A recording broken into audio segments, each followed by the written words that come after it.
واقعی عقل مند خواتین اس بیان کو سنیں گی تو وہ جو مسکنسپشن پیدا کیا جاتا ہے کہ جناب اسلام میں عورتوں کو آزادی نہیں ہے، جناب اسلام میں عورتوں کے لیے گھٹن ہے، اللہ اکبر، ذرا پہلے اسلام سے پہلے کے حالات پڑھو اور اس کے بعد اسلام کے آنے کے بعد عورتوں کو کیا شاندار مقام میرا دین دیتا ہے۔ اللہ کے نبی نے دا بیسٹ لوگوں کی جب مثال بیان کی، بہترین لوگوں کی مثال بیان کی، تو نبی پاک فرماتے ہیں، ترمذی کی حدیث ہے، سب سے بہتر وہ ہے جو اپنے اہل کے لیے بہتر ہو، یعنی اپنی فیملی کے لیے بہتر ہو، اور آقا فرماتے سنو میں تم سب سے زیادہ اپنے اہل کے لیے بہتر ہوں۔ نبی پاک سب سے زیادہ اپنی فیملی کے لیے بہتر۔ نبی پاک علیہ الصلوۃ والسلام سے ایک شخص نے پوچھا، حضور شوہر پر بیوی کا کیا حق ہے؟ تو آپ نے فرمایا جب وہ کھائے یعنی شوہر کھائے تو بیوی کو کھلائے، جب لباس پہنے اسے بھی پہنائے، اس کے چہرے پر نہ مارے، اسے بدصورت نہ کہے، اور اگر سمجھانے کے لیے اس سے علیحدگی کرنی پڑے تو گھر میں ہی علیحدگی کرے۔ اللہ اکبر۔ ایک بار حضرت عمر فاروق رضی اللہ عنہ کی بارگاہ میں، سنیے گا، بڑا دلچسپ واقعہ ہے۔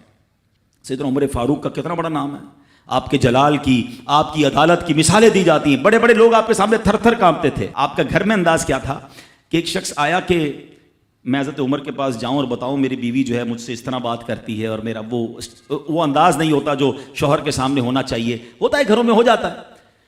تو حضرت عمر کے دروازے پر پہنچا نا، تو اندر سے اسے سیدنا عمر فاروق رضی اللہ تعالیٰ عنہ کی زوجہ ام کلثوم رضی اللہ تعالیٰ عنہ کی ناراضگی کی عالم میں گفتگو کرتے ہوئے سنا۔ وہ حضرت عمر سے بات کر رہی تھی، تو وہ شوہر سوچنے لگا کہ میں تو اپنی بیوی کی شکایت لے کر آیا تھا، حضرت کے تو گھر کا بھی معاملہ ہی ایسا ہی ہے۔ تو وہ کہتے میں واپس ہونے لگا، حضرت عمر نے بلا لیا، کہا کیوں آئے تھے؟ تو کہا کہ میں تو حضرت اپنی بیوی کی شکایت کرنے آیا تھا، مگر میں آپ کے دروازے پر آیا، آپ کا بھی معاملہ ہی ایسا ہی ہے، تو میں سمجھ گیا ہم دونوں ایک ہی معاملے میں ہی ہیں۔ اب حضرت عمر نے جو ان کی تربیت فرمائی نا، آپ نے فرمایا میری بیوی کے مجھ پر چند رائٹس ہیں، چند حقوق ہیں، مجھے اس سے چند فائدے حاصل ہوتے ہیں جس کی بنا پر میں اس سے درگزر کرتا ہوں۔ پہلا یہ کہ یہ میرے لیے جہنم کی آڑ ہے، میرا دل اس کی وجہ سے حرام کاموں سے بچا رہتا ہے۔ نمبر دو، جب میں گھر سے نکل جاتا ہوں یہ میری خزانچی بن جاتی ہے، یعنی میرے مال کی نگہبان بن جاتی ہے، میری دھوبن بن جاتی ہے، میرے کپڑے دھوتی ہے، میرے بچے کی پرورش کرتی ہے، میرے لیے روٹیاں اور کھانے پکاتی ہے۔ تو وہ شخص کہتا ہے یہ سارے فائدے تو مجھے بھی اپنی بیوی سے حاصل ہیں، تو میں تو کبھی درگزر سے کام نہیں لیتا، وہ مجھے کہتی میں اسے لڑنا شروع کر دیتا ہوں۔ کہتا آج آپ کی بات سے نصیحت مل گئی، اب میں اپنی بیوی کی چھوٹی ماٹی باتوں کو میں بھی درگزر کر دوں گا۔ کتنی پیاری بات بتائی، ہم وہ ساری باتیں بھول جاتے ہیں، ایک غلطی پر پکڑ لیتے ہیں، ایک غلطی پر ڈانٹتے، ہر غلطی پر جناب ایسا نہیں ہوتا، ہر غلطی کی سزا سزائے موت نہیں ہوتی ہے، ہم غلطیاں نہیں کرتے۔ اگر جس طرح ہم اپنی بیوی کو اور غلطی پر ڈانٹتے وہ ڈانٹنا شروع کر دے پھر کیا حال ہوگا؟